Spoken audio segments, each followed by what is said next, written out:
आप सुन रहे हैं जगत गुरु तत्वदर्शी संत रामपाल जी महाराज द्वारा लिखित पुस्तक जीने की राह का पेज नंबर 150।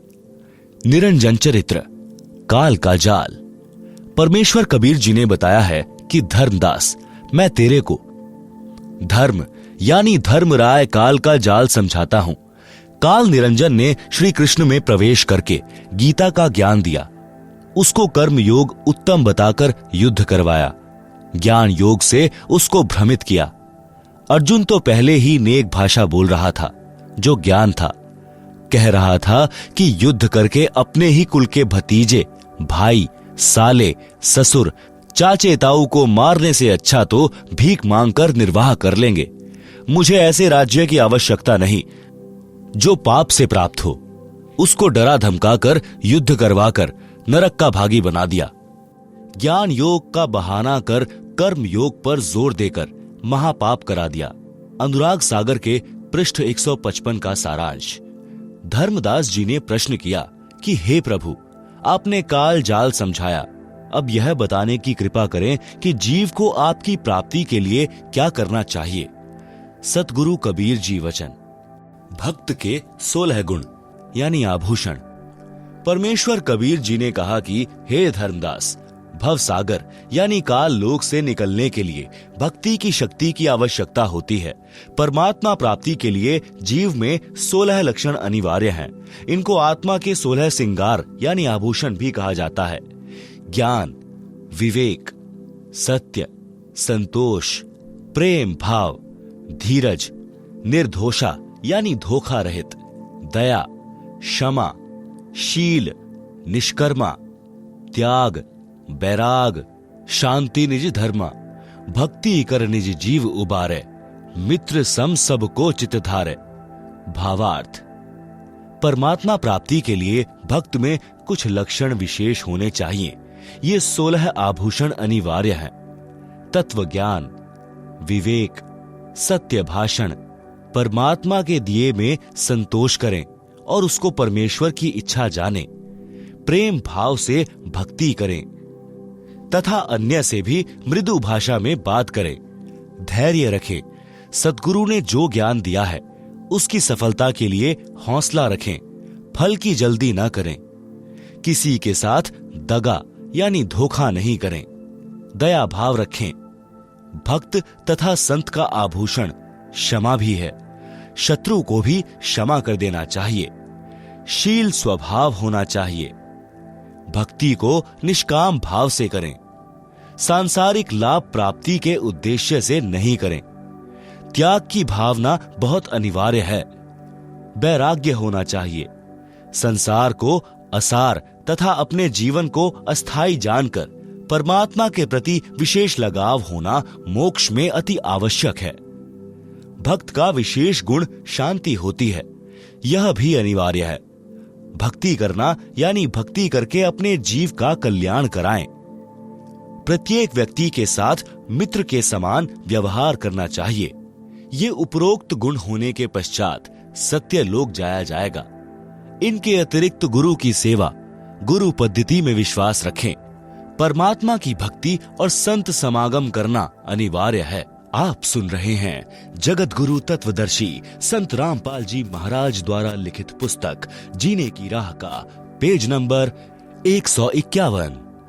अनुराग सागर के पृष्ठ 156 तथा पृष्ठ 157 का सारांश। इन पृष्ठों पर भी यही ज्ञान है और विषय विकार त्यागना चाहिए, तब भक्ति सफल होगी। अनुराग सागर के पृष्ठ 158, 159 का सारांश। परमेश्वर ने बताया है कि उपदेशी को चाहिए कि 15वें दिन कोई धार्मिक अनुष्ठान यानी पाठ कराना चाहिए। यदि 15 दिन में नहीं करा सकता है तो महीने में अवश्य कराए। निर्धन के लिए कहा है कि यदि कोई रंक हो तो वर्ष में 2 बार कराए या वर्ष में 1 बार अवश्य कराए। यदि वर्ष में नहीं कराएगा तो वह भक्त साकट यानी भक्ति भावहीन कहलावेगा। 1 वर्ष में भी पाठ करवाएं तो उसके जीव को मोक्ष में धोखा नहीं। कबीर नाम श्रद्धा से जपे यानी गर्व के साथ कबीर जी का नाम लें। शर्म नहीं करें कि यह भी कोई परमात्मा का नाम है। ऐसे कहने वालों से डरे नहीं, शर्मावे नहीं, और इसके साथ साथ तेरा यानी धर्मदास नाम भी आदर से कहें। भावार्थ है कि आदरणीय धर्मदास के साथ परमात्मा रहे, उनको सत्य लोक लेकर गए, अपना यथार्थ परिचय दिया। धर्मदास जी ने अपने आंखों देखा, कानों परमेश्वर से सुना, आध्यात्मिक ज्ञान, कबीर सागर, कबीर बानी, कबीर बीजक, कबीर शब्दावली को लिखकर मानव समाज पर महान उपकार किया है। इसलिए धर्मदास जी की महिमा भी करनी चाहिए। भक्त को चाहिए कि भक्ति साधना तथा मर्यादा का पालन अंतिम श्वास तक करे। जैसे शूरवीर युद्ध के मैदान में या तो मार देता है या स्वयं वीर गति को प्राप्त हो जाता है, वह पीछे कदम नहीं हटाता।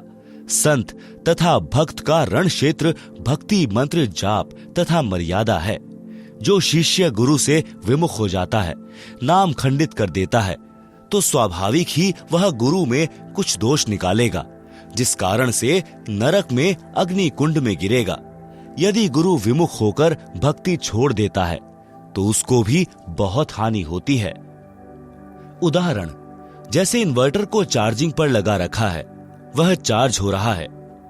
यदि बीच में चार्जर निकाल लिया जाए तो वह इन्वर्टर जितना चार्ज हो गया था उतनी देर लाभ देगा, फिर अचानक सर्व सुविधाएं बंद हो जाएंगी। इसी प्रकार उस शिष्य की दशा जाने। गुरु शरण में रहकर मर्यादा में रहते हुए जितने दिन भक्ति की वह शक्ति आत्मा में जमा हो गई, उतनी आत्मा चार्ज हो गई। जिस दिन गुरु जी से विमुख हो गया, उसी दिन से भक्ति की शक्ति आनी बंद हो जाती है। यदि गुरु विमुख यानी गुरु से विरोध करके गुरु त्याग देना होकर भी उसी गुरु द्वारा बताई गई साधना मंत्र आदि करता है तो कोई लाभ नहीं होता। जैसे बिजली का कनेक्शन कट जाने के पश्चात पंखे, मोटर, बल्ब के स्विच यानी बटन दबाते रहो, न पंखा चलेगा न बल्ब जलेगा। यही दशा गुरु विमुख साधक की होगी, फिर नरक का भागी होगा। कबीर परमेश्वर जी ने कहा है कि मानुष जन्म पाकर खोवे, सतगुरु विमुखा युग युग रोवे। गुरु विमुख जीव कतहु न बचे, अग्नि कुंड में जरबर नाचे। कोटि जन्म विषधर को पावे, विष ज्वाला सही जन्म गमावे। बिष्टा माही क्रमी जन्म धरई, कोटि जन्म नरक ही परही। आप सुन रहे हैं जगत गुरु तत्वदर्शी संत रामपाल जी महाराज द्वारा लिखित पुस्तक जीने की राह का पेज नंबर 152। भावार्थ, गुरु को त्याग देने वाला जीव बिल्कुल नहीं बचेगा। नरक स्थान पर अग्नि के कुंडों में जल बल यानी उबल उबल कर कष्ट पाएगा। वहां अग्नि के कष्ट से नाचेगा यानी उछल उछल कर अग्नि में गिरेगा। फिर करोड़ों जन्म विषधर यानी सर्प की जूनी यानी शरीर को प्राप्त करेगा। सर्प के अपने अंदर के विष की गर्मी बहुत परेशान करती है। गर्मी के मौसम में सर्प उस विष की उष्णता से बचने के लिए, शीतलता प्राप्त करने के लिए चंदन वृक्ष के ऊपर लिपटे रहते हैं। फिर वही गुरु विमुख यानी गुरुद्रोही बिष्टा यानी टट्टी में कीड़े का जन्म प्राप्त करता है। इस प्रकार गुरु से दूर गया प्राणी महाकष्ट उठाता है। यदि गुरु नकली है तो उसको त्याग कर पूर्ण गुरु की शरण में चले जाने से कोई पाप नहीं लगता। कबीर गुरु दयाल तो पुरुष दयाल, जेही गुरु व्रत छुए नहीं काल। भावार्थ, हे धर्मदास, यदि गुरु शिष्य के प्रति दयाल है यानी गुरु के दिल में शिष्य की अच्छी छवि है, मर्यादा में रहता है, तो परमात्मा भी उस भक्त के ऊपर प्रसन्न है। अन्यथा उपरोक्त कष्ट शिष्य को भोगने पड़ेंगे। पृष्ठ 160 का सारांश। इस पृष्ठ पर कुछ गुरु महिमा है तथा कोयल की चाणक्य नीति का ज्ञान है। काल का जीव सद्गुरु ज्ञान नहीं मानता। कोयल काग का उदाहरण। कोयल पक्षी कभी अपना भिन्न घोंसला बनाकर अंडे बच्चे पैदा नहीं करती। कारण यह कि कोयल के अंडों को कौवा खा जाता है। इसलिए कोयल को ऐसी नीति याद आई कि जिससे उसके अंडों को हानि न हो सके। कोयल जब अंडे उत्पन्न करती है तो वह ध्यान रखती है कि कहां पर कौवी यानी फीमेल क्रो ने अपने घोंसले में अंडे उत्पन्न कर रखे हैं। जिस समय कौवी पक्षी भोजन के लिए दूर चली जाती है तो पीछे से कोयल उस कौवी के घोंसले में अंडे पैदा कर देती है और दूर वृक्ष पर बैठ जाती है। या आसपास रहेगी। जिस समय कौवी घोंसले में आती है तो वह 2 के स्थान पर 4 अंडे देखती है। वह नहीं पहचान पाती कि तेरे अंडे कौन से हैं, अन्य के कौन से हैं, इसलिए वह चारों अंडों को पोषण करके बच्चे निकाल देती है। कोयल भी आसपास रहती है। अब कोयल भी अपने बच्चों को नहीं पहचानती है, क्योंकि सब बच्चों का एक जैसा रंग यानी काला रंग होता है। जिस समय बच्चे उड़ने लगते हैं तब कोयल निकट के अन्य वृक्ष पर बैठकर कुहू कुहू की आवाज लगाती है। कोयल की बोली कोयल के बच्चों को प्रभावित करती है। कौवे वाले मस्त रहते हैं। कोयल की आवाज सुनकर कोयल के बच्चे उड़कर कोयल की ओर चल पड़ते हैं। कोयल कुहू कुहू करती हुई दूर निकल जाती है। साथ ही कोयल के बच्चे भी आवाज से प्रभावित हुए कोयल के पीछे पीछे दूर चले जाते हैं। कौवी विचार करती है कि ये तो गए सो गए, जो घोंसले में हैं उनको संभालती हूँ कि कहीं कोई पक्षी हानि न कर दे। यह विचार करके कौवी लौट आती है। इस प्रकार कोयल के बच्चे अपने कुल परिवार में मिल जाते हैं। आप सुन रहे हैं जगत गुरु तत्वदर्शी संत रामपाल जी महाराज द्वारा लिखित पुस्तक जीने की राह का पेज नंबर 153। परमेश्वर कबीर जी ने धर्मदास को समझाया है कि हे धर्मदास, तेरा पुत्र नारायण दास काग यानी काल का बच्चा है।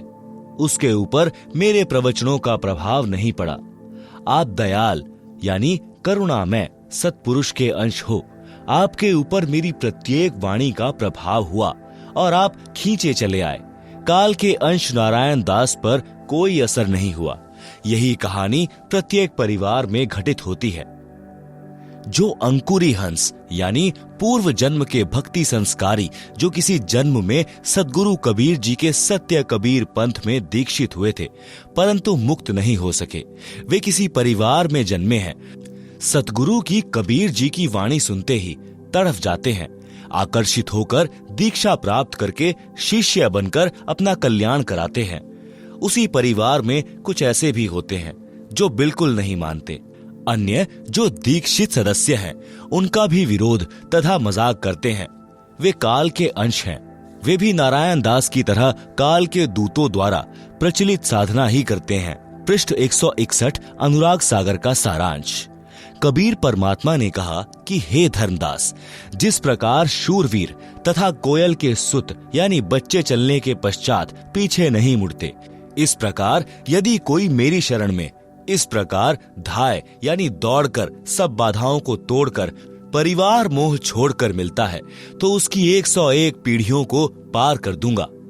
कबीर भक्त बीज होए जो हंसा, तारू तास के एकोतर बंशा, कोयल सुत जैसे शूरा होई, यही विधि धाय मिले मोहे कोई, निज घर की सुरती करे जो हंसा, तारों तास के एकोतर बंसा।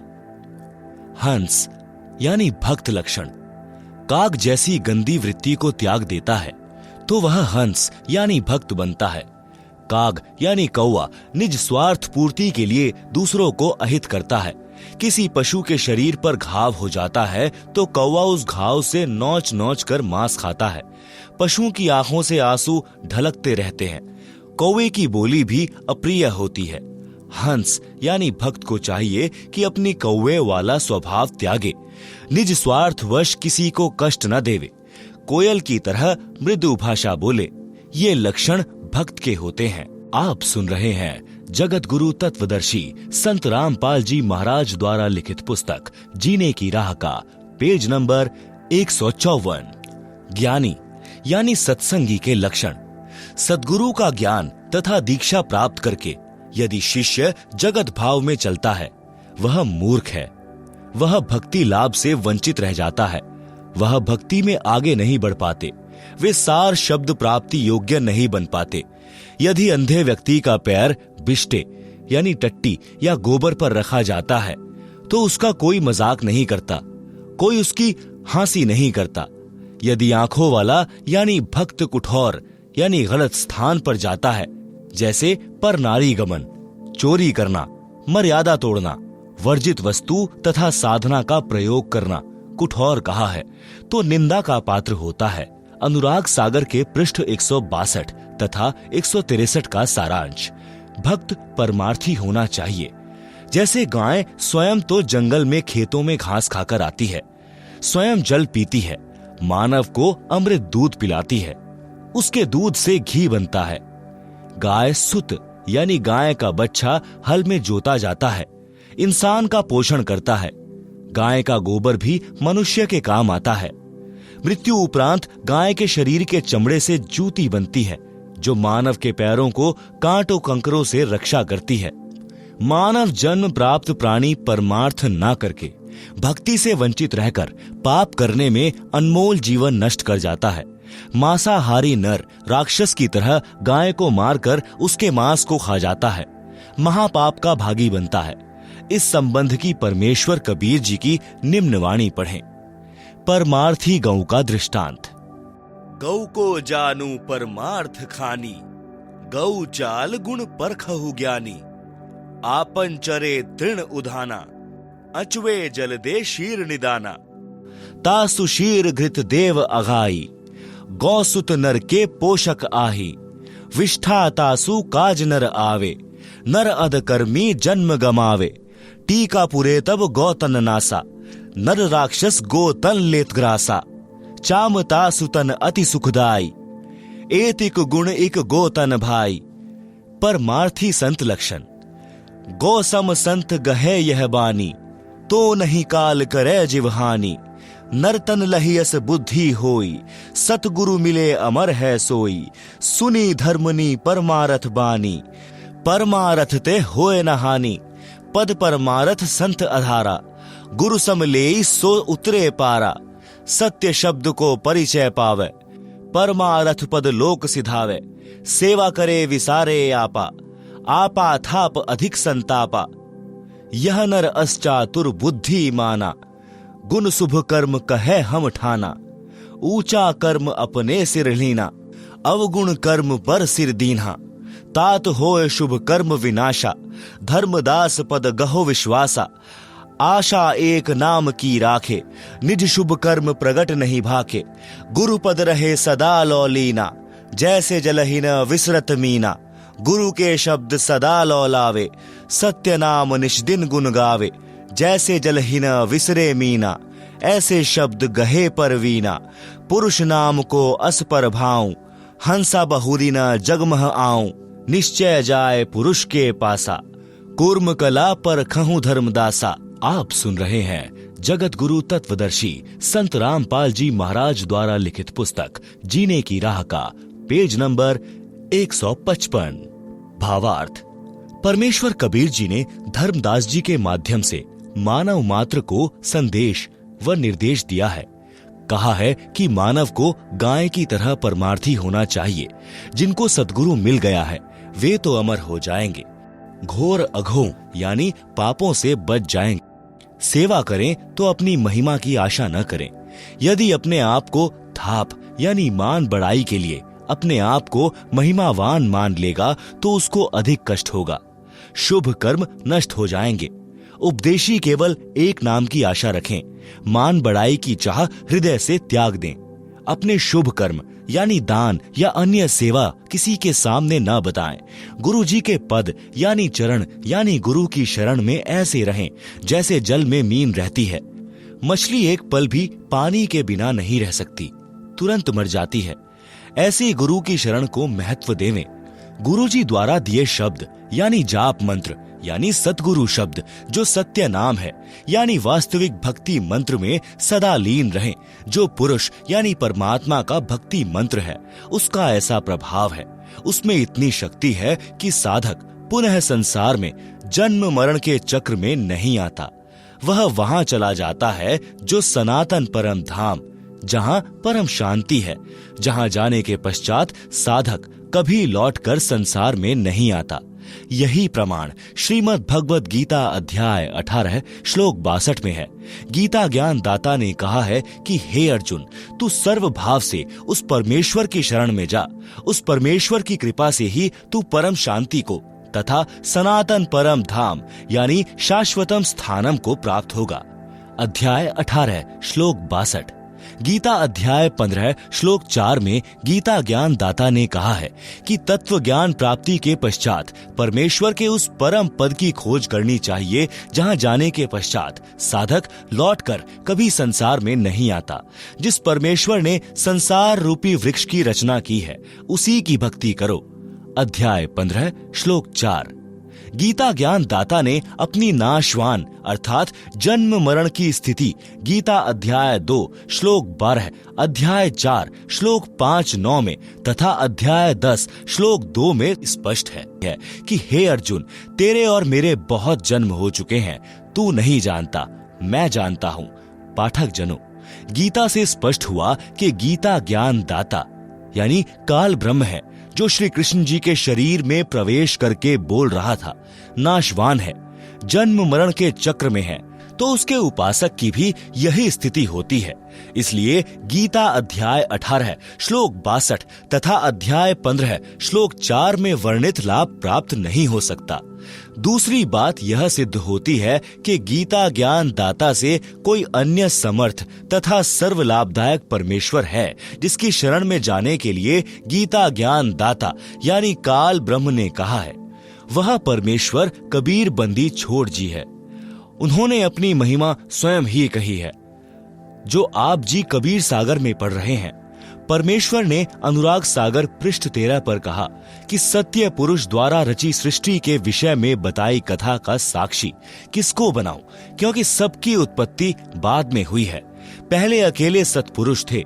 यहाँ पर विवेक करने की बात यह है कि कबीर जी को ज्ञान कहाँ से हुआ, जब सृष्टि रचना के समय कोई नहीं था। इससे स्वसिद्ध है कि ये स्वयं पूर्ण परमात्मा सृष्टि के सृजनहार हैं। जिन महान आत्माओं को परमेश्वर कबीर जी मिले हैं उन्होंने भी यही साक्ष्य दिया है कि अनंत कोटि ब्रह्मांड का एक रति नहीं भार, सतगुरु पुरुष कबीर है कुल के सिरजनहार। आप सुन रहे हैं जगत गुरु तत्वदर्शी संत रामपाल जी महाराज द्वारा लिखित पुस्तक जीने की राह का पेज नंबर 156। भावार्थ इस वाणी से ही स्पष्ट है। कूर्म कला परखो धर्मदासा का भावार्थ है कि जैसे कूर्म यानी कछुआ आपत्ति के समय अपने मुख तथा पैरों को अपने अंदर छुपाकर निष्क्रिय हो जाता है, आपत्ति टलने के तुरंत पश्चात अपने मार्ग पर चल देता है, इसी प्रकार भक्त को चाहिए कि यदि सांसारिक व्यक्ति आपके भक्ति मार्ग में बाधा उत्पन्न करे तो उसको उलटकर जवाब न देकर अपनी भक्ति को छुपाकर सुरक्षित रखें। सामान्य स्थिति होते ही फिर उसी गति से साधना करें। इस प्रकार करने से निश्चय जाए पुरुष के पासा, वह साधक परमात्मा के पास अवश्य चला जाएगा। अनुराग सागर पृष्ठ 163 281 पर। सोरठा हंस तहां सुख बिल सही, आनंद धाम अमोल, पुरुष तनु छवि निरखही, हंस करें किलोल। भावार्थ उपरोक्त ज्ञान के आधार से साधना करके साधक अमर धाम में चला जाता है, वहां पर आनंद भोगता है। वह सतलोक बेशकीमती है, वहां पर सतपुरुष के शरीर की शोभा देखकर आनंद मनाते हैं। दीक्षा लेकर नाम का स्मरण करना अनिवार्य है। अध्याय बीर सिंह बोध पृष्ठ 123 पर। राजा बीर सिंह की एक छोटी रानी सुंदर देई थी। उसने भी परमेश्वर कबीर जी से दीक्षा ले रखी थी। उसने सत्संग बहुत सुने थे, विश्वास कम था, नाम की कमाई यानी साधना नहीं करती थी। जब रानी का अंतिम समय आया तो यम के दूत राजभवन में प्रवेश कर गए।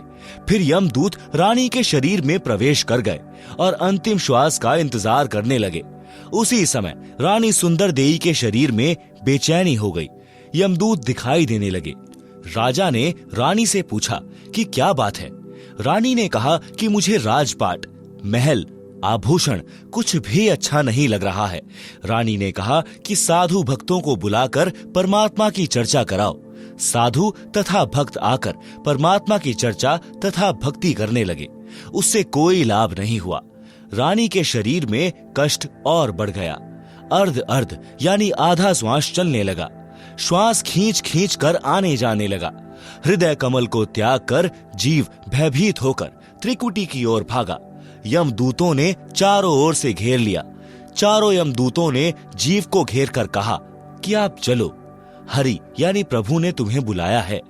तब रानी के जीव को सत्संग वचन याद आए। उसने यमदूतों से कहा कि हे बटपार, हे जालिमों, तुम यहाँ कैसे आ गए? हमारा सतगुरु हमारा मालिक है, आप हमें नहीं ले जा सकते। मेरे सतगुरु धनी यानी मालिक ने मुझे नाम दिया है, मेरे गुरुजी आएंगे तो मैं जाऊंगी। यह बात सुनकर यम के दूत बोले कि यदि आपका कोई खसम यानी धनी है तो उसको बुलाओ, नहीं तो हमारे साथ परमात्मा के दरबार में चलो। जीव ने कहा कि धरनी आकाश से नगर नियारा, तहां निवाजै धनी हमारा। अगम शब्द जब भाखे नाऊं, तब यम जीव के निकट नहीं आऊं। आप सुन रहे हैं जगत गुरु तत्वदर्शी संत रामपाल जी महाराज द्वारा लिखित पुस्तक जीने की राह का पेज नंबर 157। भावार्थ। पहले तो रानी को विश्वास नहीं हो रहा था कि जो सद्गुरु जी सत्संग में ज्ञान सुना रहे हैं वह सत्य है। वह सोचती थी कि यह केवल कहानी है, क्योंकि सब नौकर नौकरानी आज्ञा मिलते ही दौड़े आते थे। मन मर्जी का खाना खाती थी, सुंदर वस्त्र आभूषण पहनती थी। उसने सोचा था कि ऐसे ही आनंद बना रहेगा। यह तो पूर्व जन्म की बैटरी चार्ज थी। वर्तमान में चार्जर मिला यानी नाम मिला तो चालू नहीं किया यानी साधना नहीं की। जब बैटरी की चार्जिंग समाप्त हो जाती है, बैटरी डाउन हो जाती है, तो सर्व सुविधाएं बंद हो जाती हैं। फिर न पंखा चलता है न बल्ब जगता है। बटन दबाते रहो, कोई क्रिया नहीं होती। इसी प्रकार जीव का पूर्व जन्म की भक्ति का धन यानी चार्जिंग समाप्त हो जाती है तो सर्व सुविधाएं छीन ली जाती हैं। जीव को नरक में डाल दिया जाता है। तब उसको अक्ल आती है। उस समय वक्त हाथ से निकल चुका होता है। केवल पश्चाताप और रोना शेष रह जाता है। रानी सुंदर देई ने सत्संग सुन रखा था। पूर्ण सद्गुरु से दीक्षा ले रखी थी। नाम की कमाई नहीं की थी। वह गुरुद्रोही नहीं हुई थी। गुरु निंदा नहीं करती थी। रानी ने सद्गुरु को याद किया कि हे सद्गुरु, हे मेरे धनी, मेरे को यमदूतों ने घेर रखा है, मुझ दासी को छुड़ावो। मैंने आपकी दीक्षा ले रखी है। आज मुझे पता चला कि ऐसी आपत्ति में न पति, न पत्नी, न बेटा बेटी, भाई बहन, राजा प्रजा कोई सहायक नहीं होता।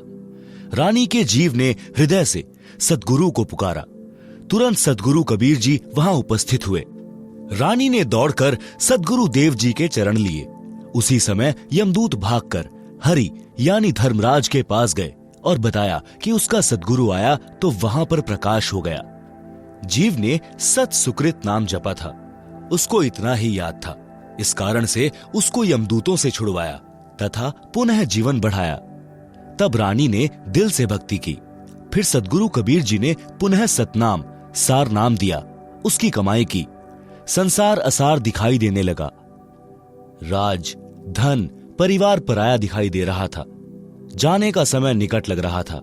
इस कारण से रानी ने तन मन धन सद्गुरु चरणों में समर्पित करके भक्ति की तो सत्यलोक में गई।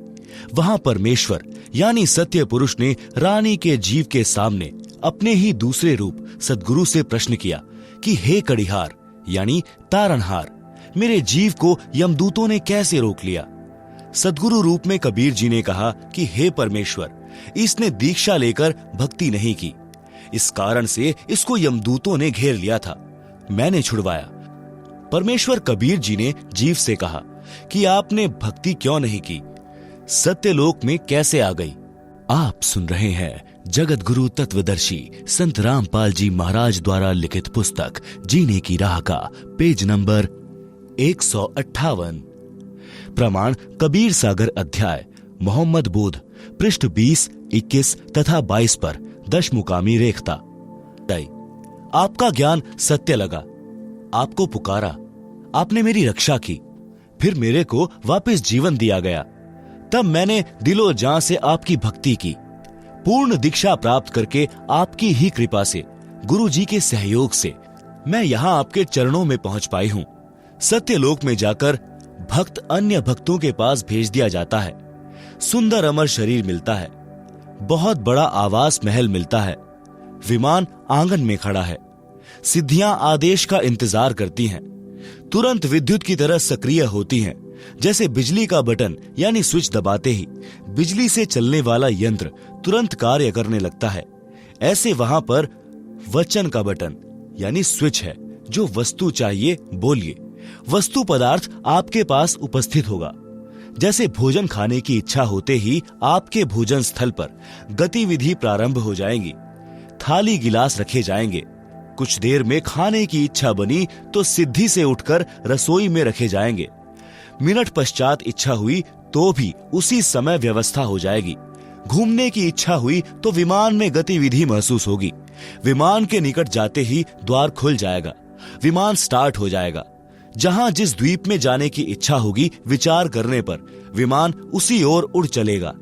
इच्छा करते ही ताजे ताजे फल वृक्षों से तोड़कर लाकर आपके समक्ष रख दिए जाएंगे। सत्यलोक की नकल यह काल लोक है। इसी तरह स्त्री पुरुष परिवार हैं। सत्यलोक में दो तरह से संतानों की उत्पत्ति होती है, शब्द से तथा मैथुन से। वह हंस पर निर्भर करता है। वचन से संतानोत्पत्ति वाला क्षेत्र सत्पुरुष के सिंहासन के चारों ओर है। नर नारी से परिवार वाला क्षेत्र उसके बाद में है। वचन से संतान उत्पन्न करने वाले केवल नर ही उत्पन्न करते हैं। सत्यलोक में वृद्धावस्था नहीं है। नर नारी वाले क्षेत्र में लड़के तथा लड़कियां दोनों उत्पन्न करते हैं, विवाह करते हैं। केवल वचन से जो बच्चे उत्पन्न होते हैं वे काल लोक से मुक्त होकर गए जीव जन्म लेते हैं, फिर कभी नहीं मरते न वृद्ध होते। जो सत्यलोक में मुक्त होकर जाते हैं उनको सर्वप्रथम सत्य पुरुष जी के दर्शन कराए जाते हैं। उस समय उसका ही वही स्वरूप रहता है जैसा पृथ्वी से आता है, परंतु वृद्ध नीचे से गया तो वहां सत्पुरुष के सामने उसी अवस्था व स्वरूप में जाता है। उसका प्रकाश 16 सूर्यों के प्रकाश जितना हो जाता है। उसके पश्चात उसको उस स्थान पर भेजा जाता है जो सबसे भिन्न है। वहां जाते ही उसका स्वरूप तो वैसा ही रहता है, लेकिन उसके शरीर का प्रकाश 16 सूर्यों जैसा हो जाता है। परंतु यदि वृद्ध नीचे से गया है तो युवा अवस्था हो जाती है। जवान है तो जवान ही रहता है, बालक है तो बालक ही रहता है। वहां पर कुछ को सत्य पुरुष के वचन से स्त्री पुरुष का शरीर मिलता है। कुछ बीज रूप में सत्पुरुष द्वारा बनाए जाते हैं, जिनका फिर एक बार किसी के घर सत्यलोक में जन्म होगा, परिवार बनेगा। उस स्थान पर वे हंस एक बार जन्म लेंगे जो काल लोक तथा अक्षर लोक से मुक्त होकर जाते हैं। एकांत स्थान पर रखे जाते हैं। वे दोनों क्षेत्रों में जन्म लेते हैं, यानी वचन से उत्पन्न होने वाले तथा स्त्री पुरुष से जन्म लेने वाले में स्त्री पुरुष से उत्पत्ति की औसत अधिक होती है। यह औसत 10/90 होती है। यह 10% वचन से उत्पत्ति, 90% विवाह रीति से उत्पत्ति होती है। आप सुन रहे हैं जगत गुरु तत्वदर्शी संत रामपाल जी महाराज द्वारा लिखित पुस्तक जीने की राह का पेज नंबर 159। सत्यलोक में स्त्री तथा नर के शरीर का प्रकाश 16 सूर्यों के प्रकाश के समान होता है। मीनी सतलोक मानसरोवर पहले है। वहां दोनों के शरीर का प्रकाश 4 सूर्यों के समान होता है। फिर आगे जाते हैं। जब पर ब्रह्म के लोक में बने अष्ट कमल के पास पहुंचते हैं तो हंस तथा हंसनी यानी नर नारी के शरीर का प्रकाश 12 सूर्यों के प्रकाश के समान हो जाता है। फिर सत्य लोक में बनी भंवर गुफा में प्रत्येक के शरीर का प्रकाश 16 सूर्यों के समान हो जाता है। प्रमाण कबीर सागर अध्याय मोहम्मद बोध पृष्ठ 20, 21 तथा 22 पर दशमुकामी रेखता। पृष्ठ 21 से कुछ अंश लिखता हूं। भया आनंद फंद सब छोड़िया, पहुंचा जहां सत्य लोक मेरा। हंसनी यानी नारी रूप पुण्यात्माएं, हंस यानी नर रूप पुण्यात्माएं। हंसनी हंस सब गाए बजाए के, साजी के कलश मोहे लेन आए। युगन युगन के बिछुड़े मिले तुम, आए के प्रेम करी अंग से अंग लाए। पुरुष दर्श जब दीन्हा हंस को, तपत बहु जन्म की तब नशाए। पलिट कर रूप जब एक सा कीन्हा, मानो तब भानु षोडश यानी 16 उगाए। पहूप के दीप पयूष यानी अमृत भोजन करे, शब्द की देह सब हंस पाए। पुष्प का सहरा हंस और हंसनी, सच्चिदानंद सिर छत्र छाए। दीपें बहु दामिनी दमक बहु भांति की, जहां घन शब्द को घमोड़ लाए। लगे जहां बरसने घनघोर के उठत, तहां शब्द धुनि अति सोहाय। सुन सोहै हंस हंसनी युथ, यानी जोड़े झुंड, है एक ही नूर एक रंग रागे। करत विहार यानी सैर, मन भावनी मुक्ति में, कर्म और भ्रम सब दूर भागे। रंक और भूप यानी राजा, कोई परख आवे नहीं, करत कोलाहल बहुत पागे। काम और क्रोध मद लोभ अभिमान सब, छाड़ी पाखंड सत शब्द लागे। पुरुष के बदन यानी शरीर, कौन महिमा कहूं जगत में, उपमा कछु नाही पाई। चंद और सूर यानी सूर्य गण ज्योति लागे नहीं, एक ही नख यानी नाखून प्रकाश भाई।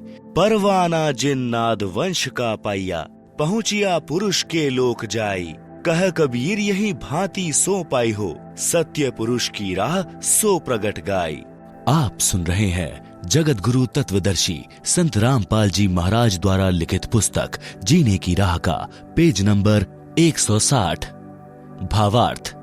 इस अमृतवाणी में स्पष्ट है कि परमेश्वर कबीर जी सदगुरु रूप में पृथ्वी से धर्मदास जी को लेकर सतलोक को चले तो रास्ते में 9 स्थान आए, जैसे नासूत, मलकूत, यह फारसी में शब्द है।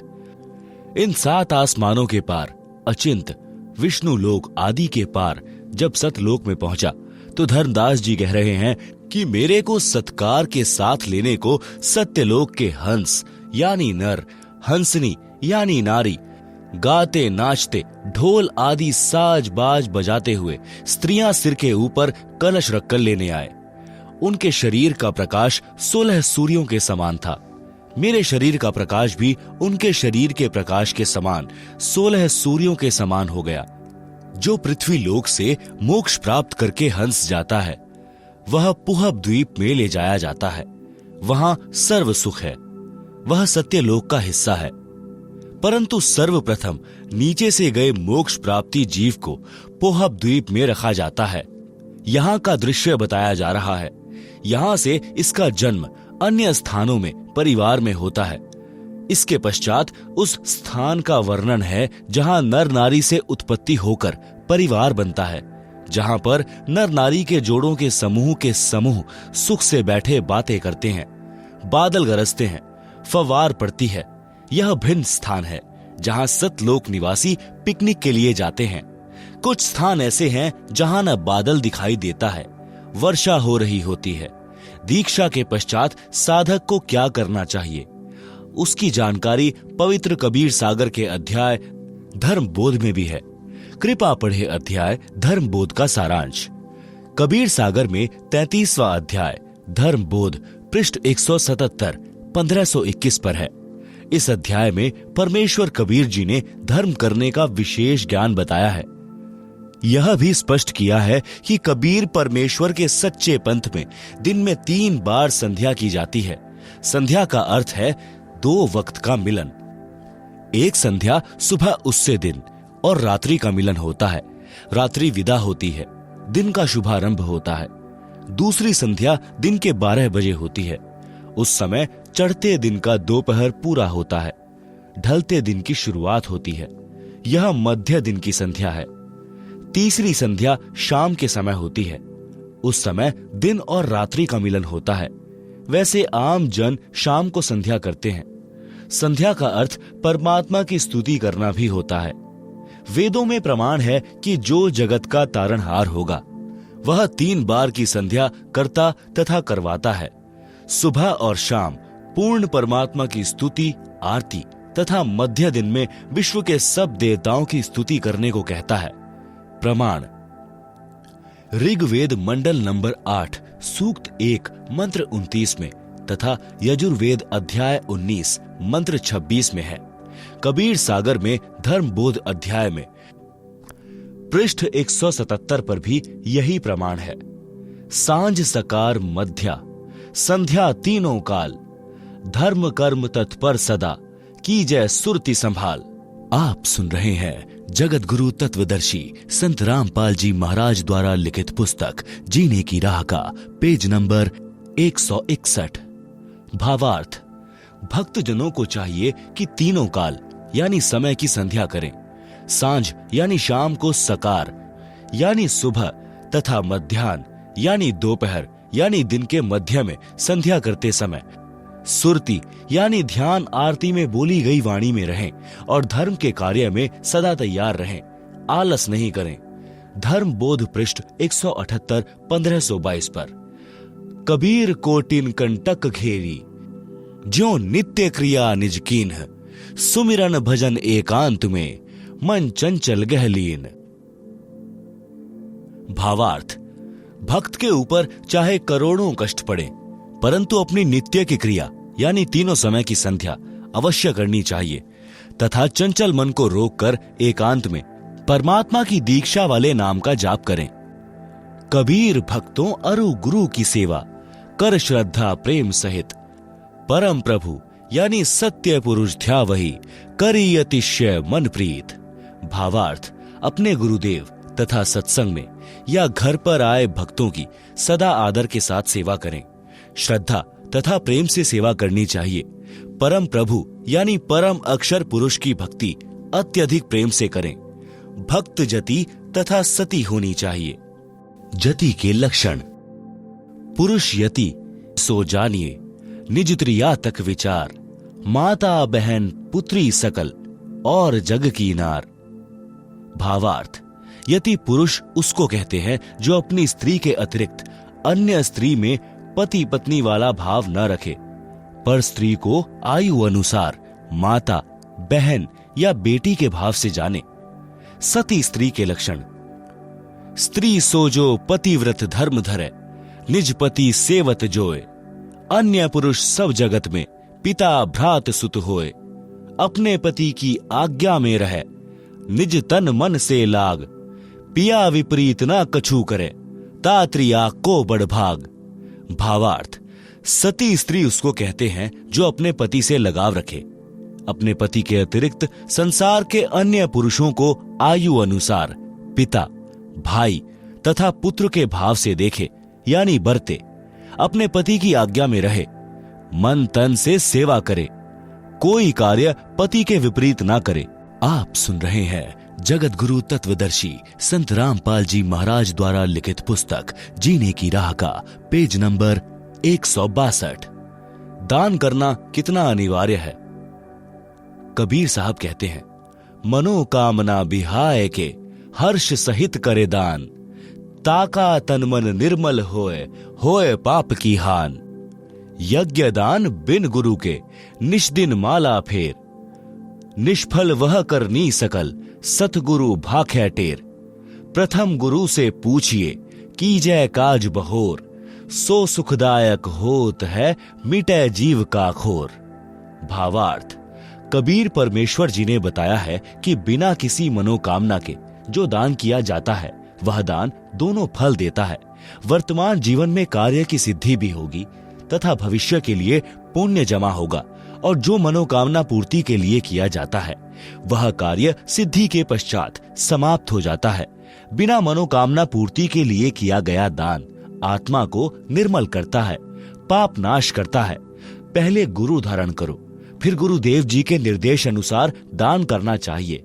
बिना गुरु के कितना ही दान करो और कितना ही नाम स्मरण की माला फेरो, सब व्यर्थ प्रयत्न है। यह सद्गुरु पुकार पुकार कर कहता है। प्रथम गुरु की आज्ञा लें, तब अपना नया कार्य करना चाहिए। वह कार्य सुखदायक होता है तथा मन की सब चिंता मिटा देता है।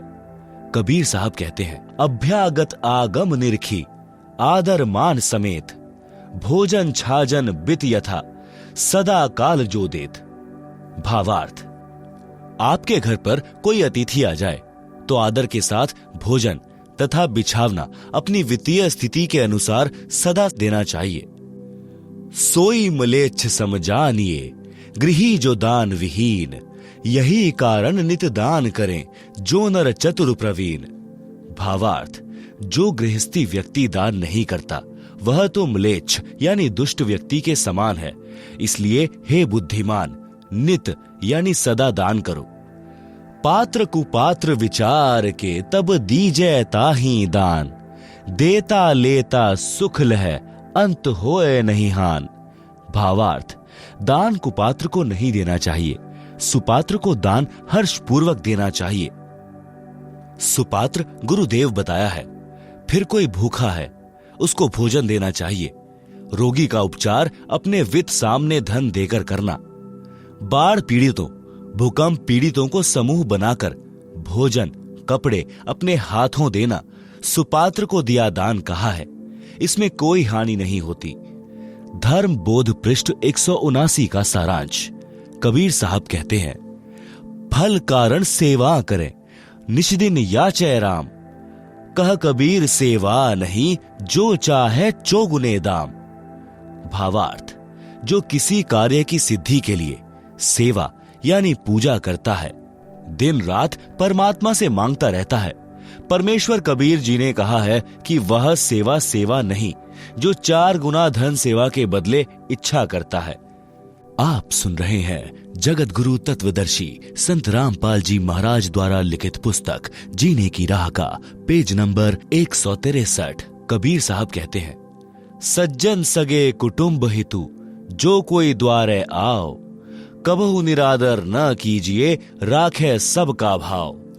भावार्थ, भद्र पुरुषों, सगे यानी रिश्तेदारों, कुटुंब यानी परिवारजनों तथा हितु यानी आपके हितैषियों का आपके द्वार पर आना हो तो कभी अनादर नहीं करना चाहिए, सबका भाव रखना चाहिए। कबीर साहब कहते हैं, कोड़ी कोड़ी जोड़कर कीने लाख करोड़, पैसा एक न संग चले केते दाम बटोर। भावार्थ, दान धन पर पैसा खर्च किया नहीं, लाखों करोड़ों रुपए जमा कर लिए, संसार छोड़कर जाते समय एक पैसा भी साथ नहीं चलेगा, चाहे कितना ही धन संग्रह कर लो। जो धन हरि के हेत धर्म राह नहीं लगात, सो धन चोर लबार गह धर छाती पर लात। भावार्थ, जो धन परमात्मा के निमित्त खर्च नहीं होता, कभी धर्म कर्म में नहीं लगता, उसके धन को डाकू, चोर, लुटेरे छाती ऊपर लात धरकर यानी डरा धमकाकर छीन ले जाते हैं। सत का सौदा जो करे दंभ छल छिद्र त्यागे। अपने भाग का धन लहे पर धन विष सम लागे। भावार्थ, अपने जीवन में परमात्मा से डरकर सत्य के आधार से सर्व कर्म करने चाहिए। जो अपने भाग्य में धन लिखा है उसी में संतोष करना चाहिए, पर धन को विष के समान समझें। भूखा जहीं घर ते फिरे ताको लागे पाप, भूखो भोजन जो देत हैं कटे कोटि संताप। भावार्थ, जिस घर से कोई भूखा लौट जाता है उसको पाप लगता है। भूखों को भोजन देने वालों के करोड़ों विघ्न टल जाते हैं। प्रथम संत को जिमाइए पीछे भोजन भोग, ऐसे पाप को टालिए कटे नित्य का रोग। भावार्थ, यदि आपके घर पर कोई संत यानी भक्त आ जाए तो पहले उसको भोजन कराना चाहिए, पीछे आप भोजन खाना चाहिए। इस प्रकार अपने सिर पर नित्य आने वाले पाप के कारण कष्ट को टालना चाहिए। धर्म बोध पृष्ठ 180 का सारांश। कबीर साहब कहते हैं, यद्यपि उत्तम कर्म करी रह रहित अभिमान, साधु दे की सिर नावते करते आदर मान। भावार्थ, अभिमान त्याग कर श्रेष्ठ कर्म करने चाहिए। संत भक्त को आता देखकर शीश झुकाकर प्रणाम तथा सम्मान करना चाहिए। कबीर साहब कहते हैं, बार बार निज श्रवण ते सुने जो धर्म पुराण, कोमल चित उदार नित हिंसा रहित बखान। भावार्थ, भक्त को चाहिए कि वह बार बार धर्म कर्म के विषय में सत्संग ज्ञान सुने और अपना चित्त कोमल रखे। अहिंसा परम धर्म है, ऐसे अहिंसा संबंधी प्रवचन सुनने चाहिए। आप सुन रहे हैं जगत गुरु तत्वदर्शी संत रामपाल जी महाराज द्वारा लिखित पुस्तक जीने की राह का पेज नंबर 164। कबीर साहब कहते हैं, न्याय धर्म युक्त कर्म सब करें, न करना कभू अन्याय, जो अन्यायी पुरुष हैं बंधे यमपुर जाएं। भावार्थ, सदा न्याय युक्त कर्म करने चाहिए, कभी भी अन्याय नहीं करना चाहिए। जो अन्याय करते हैं वे यमराज के लोक में नरक में जाते हैं। धर्म बोध पृष्ठ 181 का सारांश। कबीर साहब कहते हैं, गृह कारण में पाप बहु नित लागे सुन लोय, ताहिते दान अवश्य है, दूर ताहिते होय।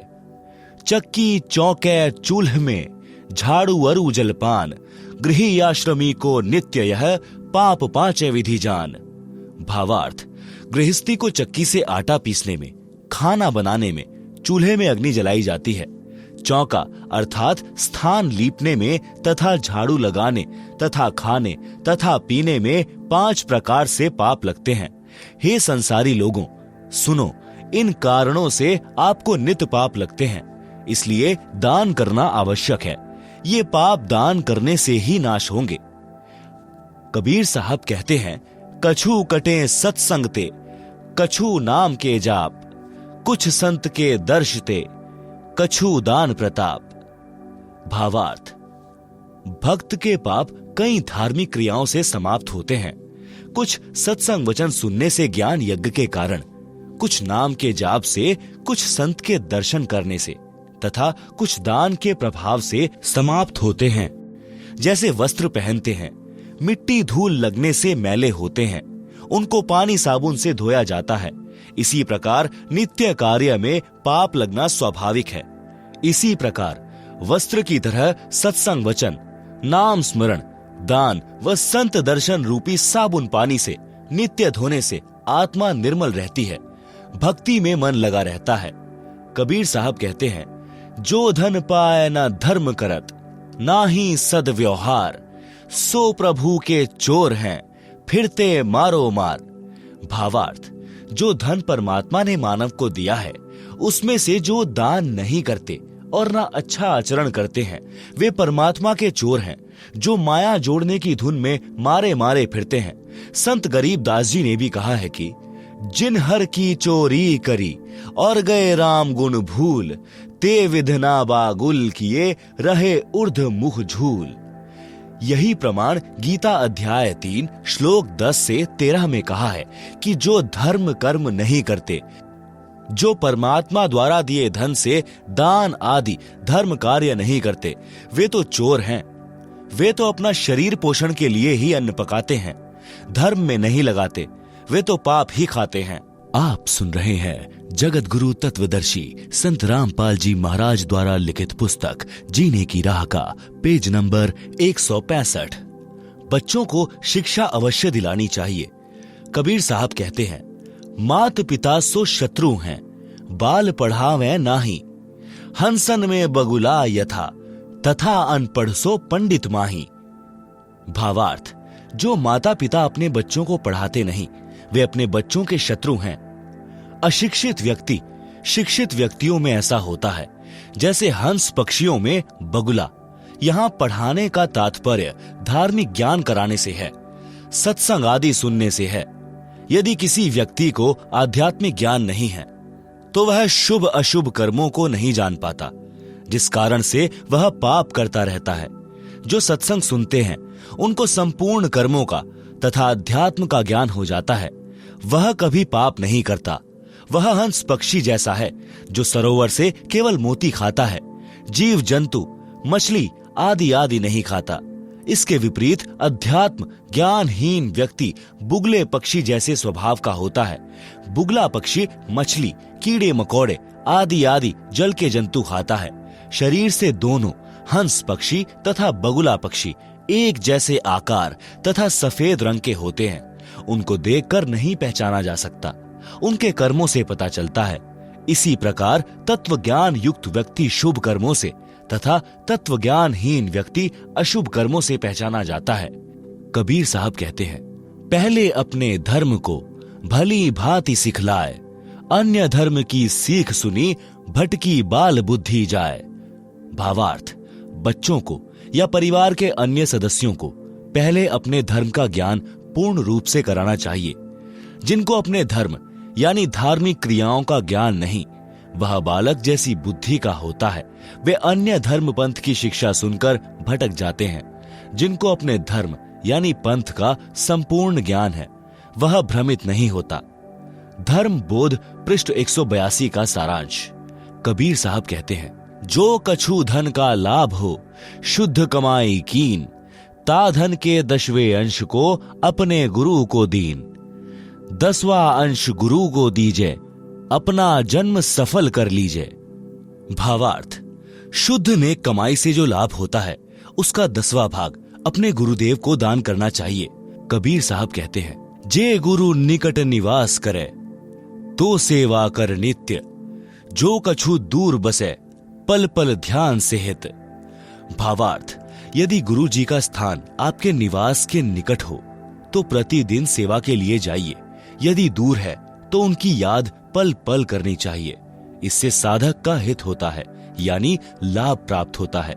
कबीर साहब कहते हैं, छठे मास गुरु दर्शन करंते कबहु न चुको हंस, गुरु दर्श अरु सत्संग विचार सो उधरे जात है वंश। छठे मास ना करी सके वर्ष में करो धाय, वर्ष में दर्शन नहीं करें सो भक्त साकिट ठहराए। जय गुरु पर लोग गमन करे सीख मानियो शीश, हरदम गुरु को साथ जानी सुमरो नित जगदीश। गुरु मरामत जानियो वस्त्र त्यागा स्थूल, सूक्ष्म देही गमन करी खिला अमर वह फूल। सतलोक में बैठी कर गुरु निरखै तोहे, गुरु तजना और मानिए अध्यात्म हानि होए। गुरु के शिष्य की जगदीश करे सहाय, नाम जपै अरुदान धर्म में कबहु ना अलसाए। जैसे रवि आकाश से सबके साथ रहाए, उष्णता अरु प्रकाश को दूर ही ते पहुंचाए। ऐसे गुरु जहां बसे सब पर करे रजा, गुरु समीप जानकर सकल विकार करत लजा। आप सुन रहे हैं जगत गुरु तत्वदर्शी संत रामपाल जी महाराज द्वारा लिखित पुस्तक जीने की राह का पेज नंबर 166। भावार्थ, गुरु जी के दर्शन छठे महीने अवश्य करें। सत्संग और गुरु दर्शन से पूरा वंश मुक्त हो जाता है। यदि छठे मास दर्शन नहीं कर सकता तो वर्ष में बेसब्रा होकर यानी अति उत्साह के साथ दर्शन करने जाएं। यदि एक वर्ष में गुरु दर्शन नहीं करता है तो वह शिष्य भक्तिहीन माना जाता है। यदि गुरुजी सतलोक चले गए तो उनकी शिक्षा को आधार मानकर अपना धर्म कर्म करते रहिए। अपने गुरुदेव को पल पल अपने साथ समझकर परमेश्वर का भजन करो। जो गुरुजी ने दीक्षा मंत्र दिए हैं उनका जाप करते रहो। गुरुजी को मरा नहीं समझें। यह तो स्थूल शरीर त्यागा है। जैसे वस्त्र उतार दिए जाते हैं, शरीर तो सुरक्षित रहता है, इसी प्रकार स्थूल शरीर रूपी वस्त्र त्यागा है। नूरी शरीर से सतलोक चले गए हैं, वहां पर अमरत्व प्राप्त कर लिया है। आपका इंतजार कर रहे हैं। आप जी को भी तो जाना है। बिना मरे यानी स्थूल शरीर त्यागे सतलोक जाया नहीं जा सकता। यह तो शिष्यों को भी त्यागना है। फिर गुरुजी के शरीर त्यागने का शोक न करके उनके द्वारा बताई गई साधना करें तथा मर्यादा का पालन करते हुए अपना जीवन सफल बनाएं। गुरुदेव सतलोक में बैठकर आपको देख रहा होता है। गुरुजी के संसार छोड़कर जाने के पश्चात अन्य को गुरु रूप में नहीं देखना, नहीं तो भक्ति की हानि हो जाएगी। गुरुजी के उपदेशी शिष्य की परमेश्वर सहायता करता है। शिष्य को गुरुजी के बताए नाम, जाप तथा दान धर्म करने में कभी आलस नहीं करना चाहिए। जैसे सूर्य दूर आकाश से सबको उष्णता तथा प्रकाश प्रदान करता है, सबको अपने साथ दिखाई देता है, इसी प्रकार गुरुजी कहीं पर भी बैठा है वहीं से अपने भक्तों पर कृपा करता है।